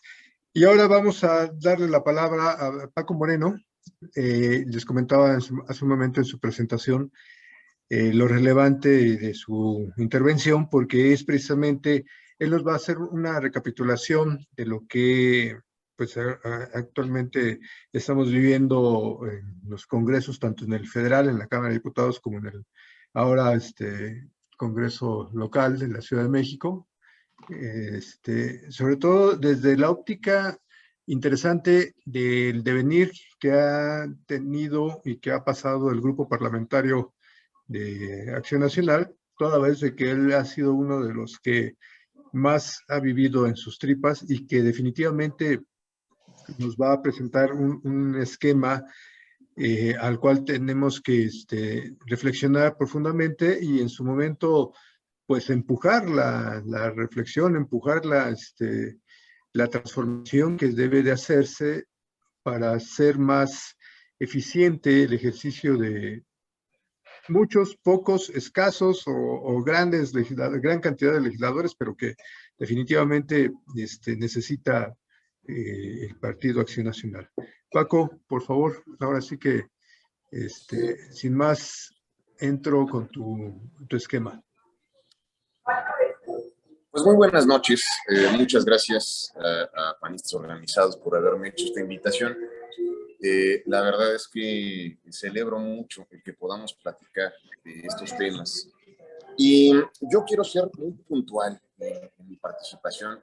Hemos visto a lo largo de toda esta reunión cómo la numeralia de pronto puede ser algo que al ciudadano común le resulta difícil entenderlo, pero nos sitúa muy bien para entender cuál es la situación que estamos viviendo en la actualidad. Jacobo, te agradezco mucho que me hayas considerado para participar en este foro, porque además debo decirles que la amistad que tengo con Jacobo es precisamente desde la segunda legislatura, cuando él era legislador, ¿no? La primera legislatura en la que tuvimos una generación de jóvenes que vino a reformular el planteamiento de la política por parte de Acción Nacional en la Ciudad de México.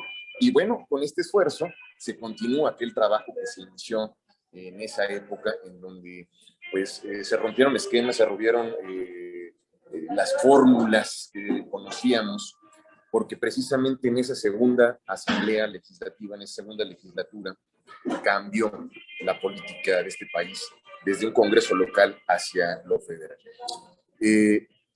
Como bien decía Toño, pues parte de mis actividades como asesor parlamentario a lo largo de 27 años han abarcado desde trabajo en los dos congresos locales más importantes que tiene este país, que es el Congreso de la Ciudad de México, la Asamblea Legislativa, en donde estuve yo, el Congreso del Estado de México, que es quizás uno de los congresos más complejos que he podido revisar. Y ahora una de mis funciones es ser representante del partido, precisamente para los temas de los congresos locales en la Asociación de Diputados Locales, ¿no? Es una de las funciones que realizo dentro de mis actividades profesionales. Actualmente yo estoy en el Congreso del Estado de México en el grupo parlamentario del PAN. Soy asesor del diputado Enrique Vargas del Villar. Mi función en el grupo parlamentario es llevar precisamente la asesoría jurídica parlamentaria dentro del Congreso. Quiero decirles que lo que hemos visto a lo largo de todas estas presentaciones, que es muy interesante, entra dentro de la parte legislativa. ¿Por qué quiero hacer esta puntualización?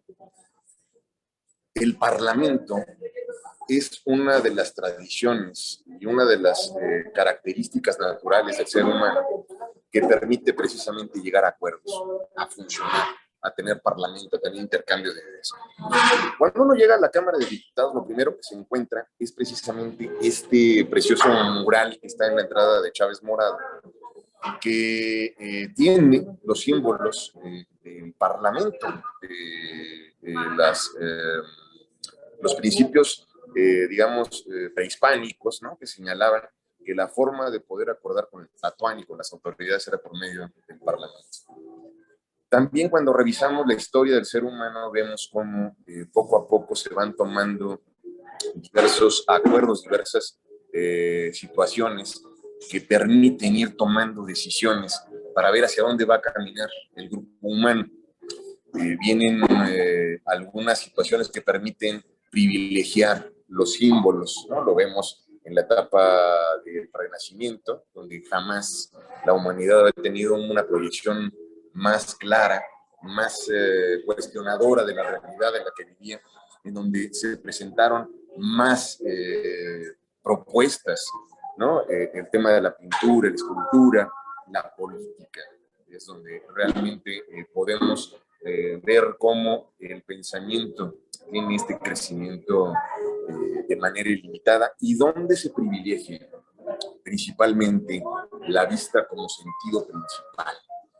Esto se los comento porque como se maneja la parte parlamentaria es precisamente con acuerdos que no están a la vista. Son principios en donde los partidos políticos, los legisladores y los ciudadanos tienen el momento de poder intervenir en diversos momentos. Vemos cómo los reglamentos parlamentarios es lo que permite funcionar, digamos, a la asamblea, la que permite tomar las decisiones de realizar estos intercambios de parlamentos, permite conocer los puntos de vista de los ciudadanos representados por sus diputados, por sus senadores en el Congreso, en las cámaras. Tenemos 32 congresos locales, 32 congresos que en esta última elección precisamente vinieron a cambiar el formato en el que se entiende la política. Es muy interesante cómo empezaron a nacer conceptos y proyectos en los congresos locales para venir a aterrizar en el Congreso Federal, cuando anteriormente era al revés, ¿no? El Congreso Federal dictaba cuáles eran las líneas de discusión y en dónde podían y no podían participar los ciudadanos. Actualmente platicamos de cuestiones como, por ejemplo, la ley de movilidad, que en últimas fechas se discutió en la Cámara de Diputados, en donde se tocan puntos tan importantes como el que las calles estén con determinadas medidas, que tengan determinadas medidas de seguridad para los vehículos, que por ejemplo el tema del doble remolque, que es algo que toda la vida hemos visto de manera natural en las carreteras y cobran muchísimas vidas, tiene una carga de intereses muy importantes por parte de la industria y por parte de la autoridad una ausencia. Podemos encontrar cómo miles de cuestiones de nuestra vida diaria se encuentran en este momento en discusión, análisis, en temas dentro de la Cámara Federal, en sus dos cámaras, en la Cámara de Diputados, la Cámara de Senadores y en los congresos locales. Esto que estamos haciendo en este momento, por ejemplo, para muchos congresos es imposible llevarlo a cabo. El tema de las conferencias a distancia por los principios que rigen al parlamentarismo y al derecho legislativo. El derecho legislativo, por ejemplo, nos marca cuáles son los reglamentos para poder sesionar y cómo podemos llevar a cabo las sesiones, pero los acuerdos, lo que lleva la Junta de Coordinación Política, lo que permite tomar las decisiones de llegar a acuerdos, eso muchas veces no está a vista del ciudadano, no está a vista a veces de muchos de los legisladores. En esta sala estamos muchos que hemos estado en diversas etapas de los congresos y afortunadamente nos ha tocado vivir esta línea en los últimos 20 años. Les pongo un ejemplo. En la Asamblea Legislativa del Distrito Federal teníamos nosotros las facultades de lo que sí se podía hacer y lo que no se puede hacer en un estatuto. Si analizamos el significado de un estatuto, es un acuerdo como un permiso que te da la autoridad de en esto sí puedes, en esto no puedes. Temas como la seguridad pública, que es algo que vivimos todos los días, ni siquiera era facultad del entonces regente. Ahora el jefe de gobierno tiene facultades directamente en temas de seguridad pública y tiene, por ejemplo, la posibilidad de tener ahí intercambios con el gobierno federal, pero las alcaldías no tienen policías en sus demarcaciones que pudieran brindar este servicio. Ese tema, por ejemplo, Arne lo resumía muy bien cuando era jefe delegacional en Miguel Hidalgo, cuando le preguntaban, oiga, pues es que está muy alta la inseguridad en Miguel Hidalgo, ¿qué va a hacer usted? Siempre contestó, yo no voy a hacer nada porque no me toca. Y es así como funciona en nuestro esquema legal, que te dice que hasta determinada marco puede actuar el gobernante, pero en el tema parlamentario sí puede ir más allá, ¿no? En el negociar, en el intercambiar puntos de vista. Escuchaba muy atentamente ahorita a José Luis Nieves cómo señalaba la realidad que se vive en la Ciudad de México con este nuevo Congreso, que sí es joven, pero en realidad es un Congreso de antaño, ¿no? Es uno de los congresos que en América Latina tiene orígenes históricos, porque las primeras asambleas de Nueva España pues fueron precisamente en la Ciudad de México. Desde ahí viene el antecedente de cómo funciona.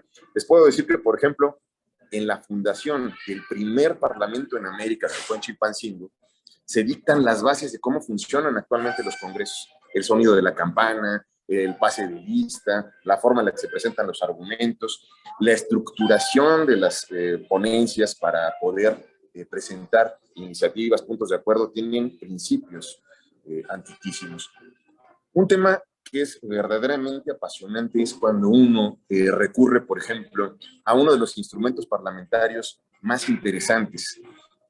Si ustedes quieren ver cómo está viva la ley, tomen el libro de los debates.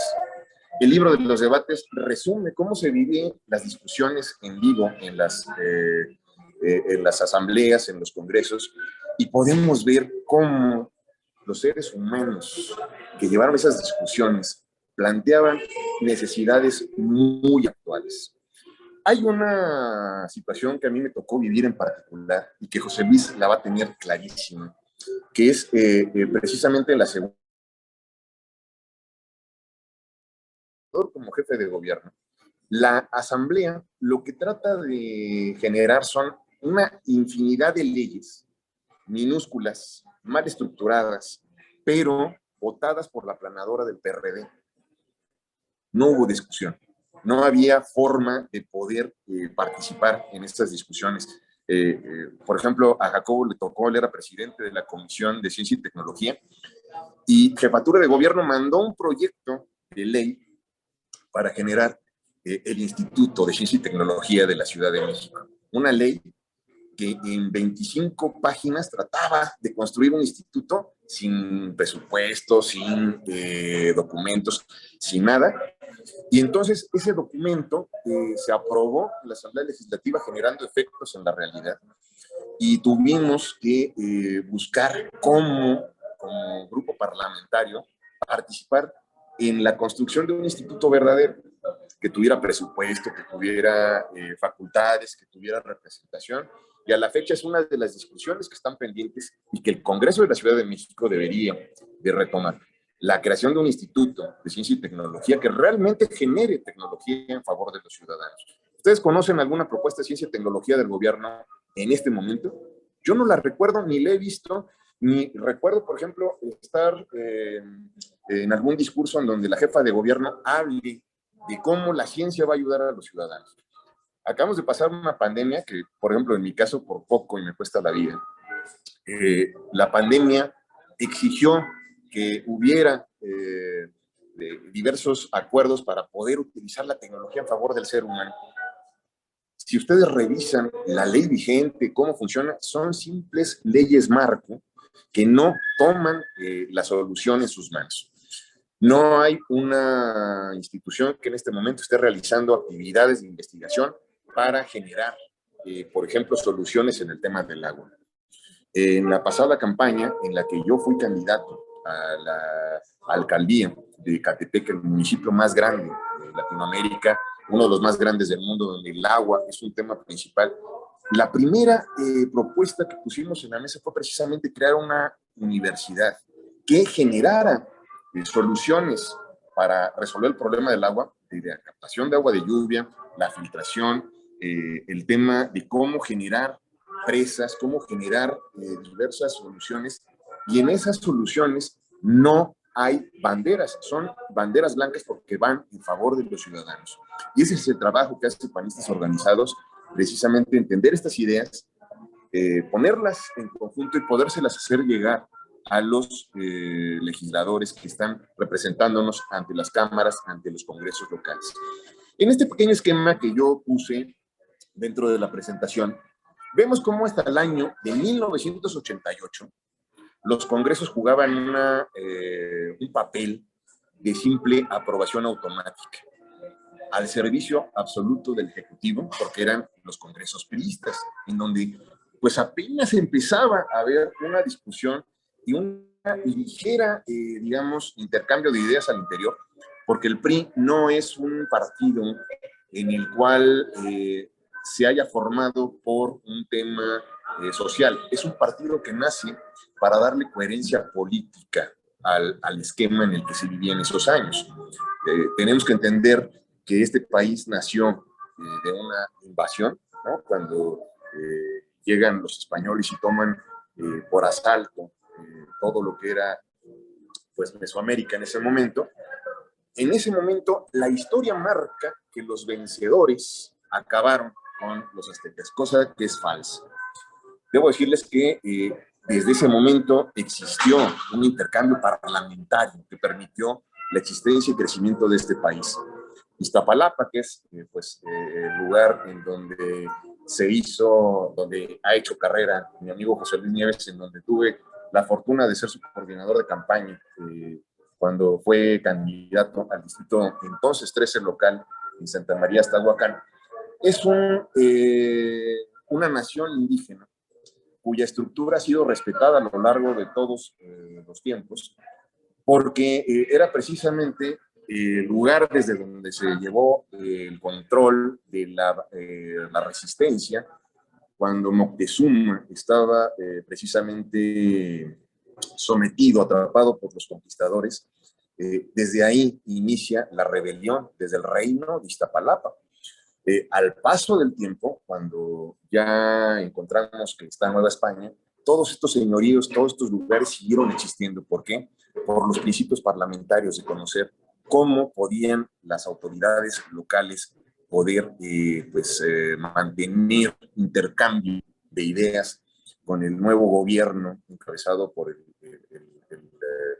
las cortes españolas, las cortes europeas, los grupos invasores, ¿no? Entonces, desde ahí tenemos estos antecedentes.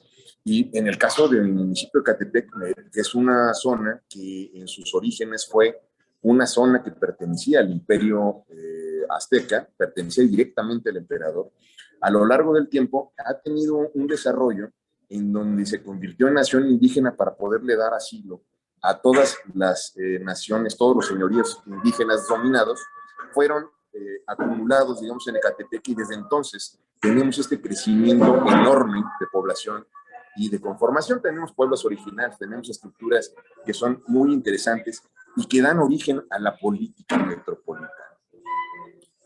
Después del año 88, que es cuando tenemos esta decisión dentro del PRI, en donde el ingeniero Cárdenas funda esta corriente generacional que permite nacer a lo que será después el PRD, que debemos entender al PRD como una decisión del partido dominante del PRI, que utiliza el acta de fundación del Partido Comunista para poder aglutinar al ala, debemos decirlo, al ala socialista del PRI y a diversos grupos, es lo que le permite al PRD existir.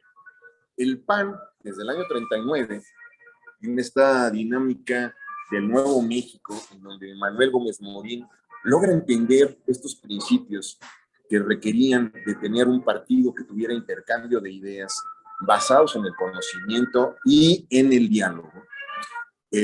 Manuel Gómez Morín era un político profesional, era un gigante exitoso que logró conjuntar estas ideas y que en sus libros vemos cómo las ideas el grupo que representaba al PAN están representados actualmente en la Constitución y se desconocen.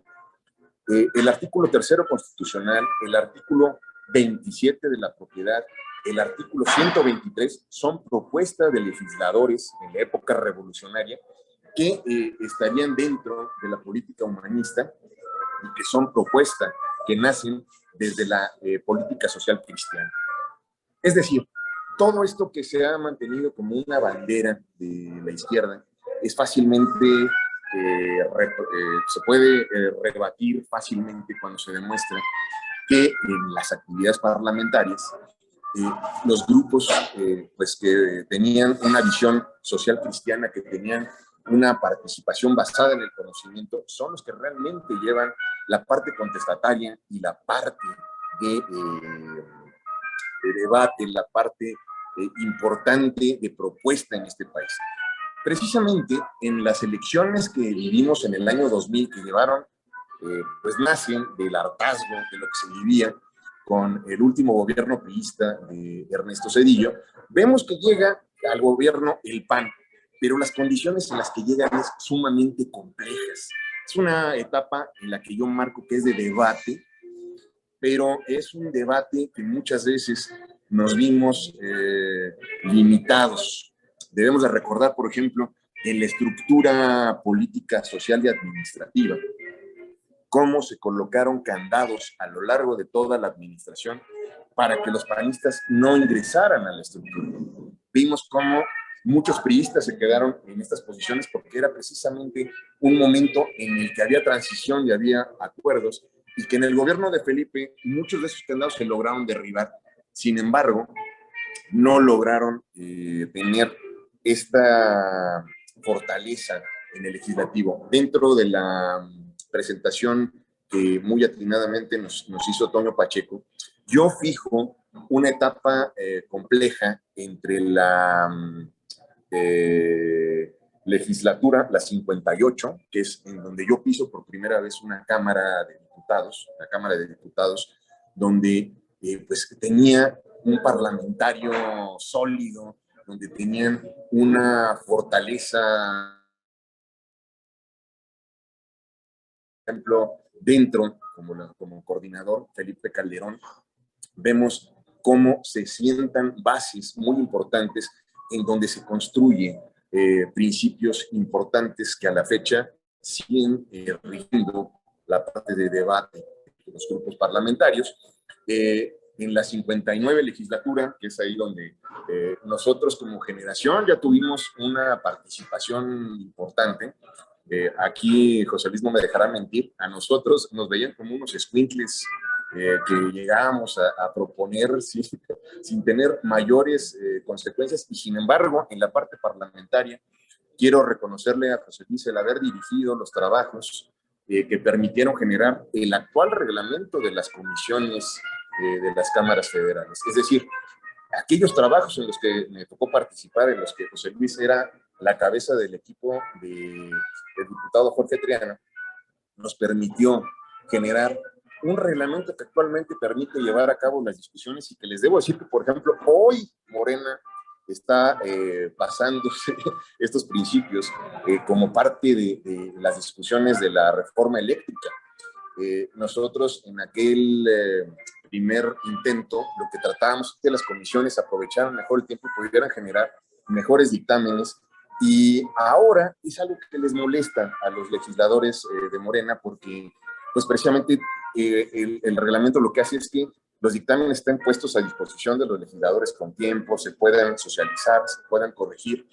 Y el tema que nos tiene en este momento en la Cámara de Diputados ocupado es el tema de la reforma eléctrica. Precisamente uno de los temas que son más importantes para los mexicanos, porque la energía eléctrica es parte de la vida de todos los ciudadanos, de todas las ciudadanas, es lo que permite tener, pues, por ejemplo, estas discusiones. Sin energía eléctrica sería imposible el que haya luz en las casas, el que, por ejemplo, quienes tengan que subir agua a sus tinacos, pues utilizan bombas, el bombeo del sistema de Cutzamala, en fin, ¿no? Es un principio básico de funcionamiento de la República, de la nación, y que es parte de la discusión. Pues hoy circularon un dictamen y de pronto llegó hace unos momentos una petición para que se sesione el domingo de Ramos. Esto para fortalecer una discusión en la que estamos hablando de cómo los símbolos políticos son impuestos desde el Ejecutivo, ¿no? En una fecha que es importante para la comunidad, para la sociedad, buscan que se haga esta discusión. Este es el tema en el que creo que debemos de centrar nuestra discusión en esta sesión. Hablábamos del debate y entonces estamos entrando a lo que está dejando el periodo de la 62 legislatura a la fecha. Tuvimos una etapa de fuerte debate en donde precisamente los temas energéticos, los temas educativos, los temas de salud fueron discutidos al cansancio, y de pronto viene este cambio político que tiene muchísimas aristas para entender, en donde la nueva legislatura está buscando regresar a la aprobación automática. En ese esquema, desgraciadamente, lo que vemos es falta de propuesta por parte de las cabezas que llevan la batuta dentro de las oposiciones. Esto creo que es uno de los temas que en estos grupos, como panistas organizados, todos podemos participar y generar nuestras propuestas. Yo pondría 3 en la mesa. La primera, el tema del empleo, el tema de los emprendedores, que es un tema en donde realmente podemos tener profundidad. Una segunda propuesta sería en el tema de la salud. El tema, como lo planteó el gobierno federal actualmente, ha fallado en todos los sentidos. De ahora están inventándose el IMSS, el IMSS Bienestar, que es un tema que no va a tener futuro y que va a volver a fallar. Desde ahí creo que deberíamos nosotros de generar una propuesta de modificación en ese tema. Una tercera posición creo que es el tema metropolitano, el tema en el que precisamente tenemos nosotros una posición directa en donde vivimos todos los días los errores y los aciertos del Ejecutivo y de los legislativos. Y una última propuesta que a mí me gustaría ponerla en la mesa para ver pues quién quiere participar y cómo podríamos hacer una iniciativa para hacérsela llegar a los legisladores, en donde podamos generar legisladores parlamentarios profesionales. Y me explico. A la fecha, durante todas estas etapas que hemos visto a lo largo de esta exposición, hemos visto cómo los debates y todas las decisiones se toman por profesionales o por personas de la política adaptados al parlamentarismo. Sin embargo, no son parlamentarios profesionalizados.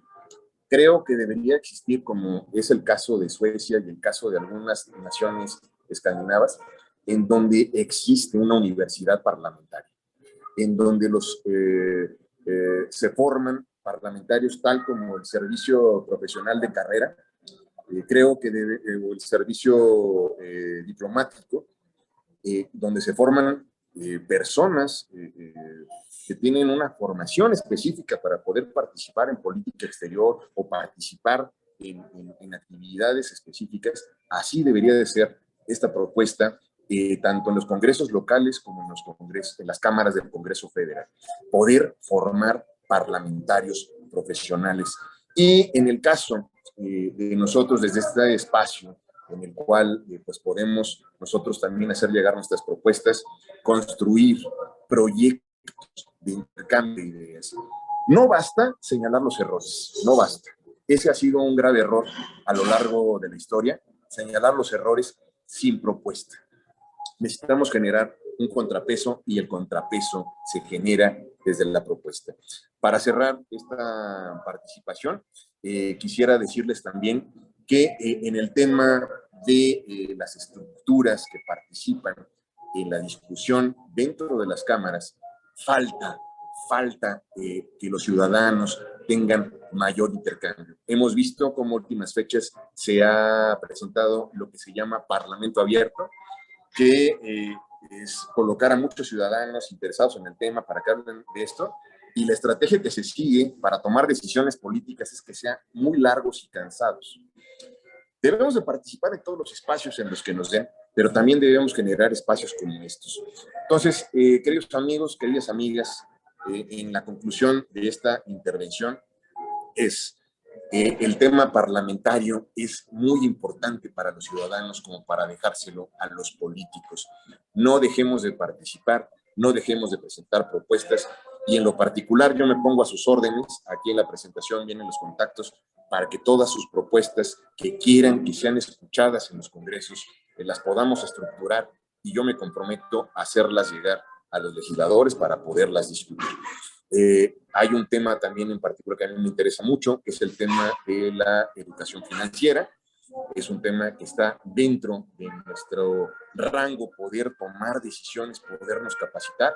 En ese aspecto también les ofrezco un curso gratuito que abrí dentro de mis redes sociales en donde podemos participar y generar propuestas que sí tengan profundidad, porque la educación financiera es una de las llaves que nos puede llevar a dar soluciones a la mayoría de los problemas que en este momento tienen a los ciudadanos pues con graves problemas y con grandes preocupaciones.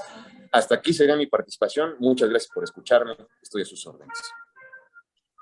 Muchas gracias, Paco. Muchas gracias, José Luis, por sus intervenciones.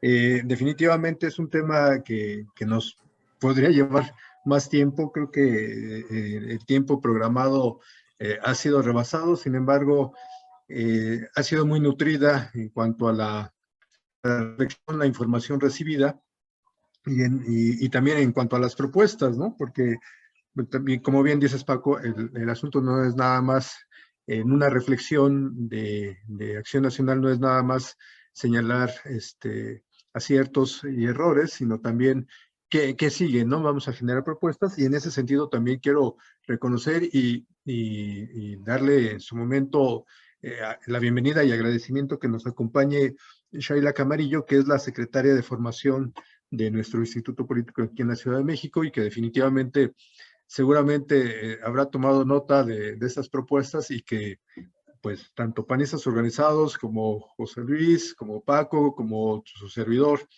siempre estaremos dispuestos a aportar en el crecimiento tenemos programado un espacio de preguntas y respuestas.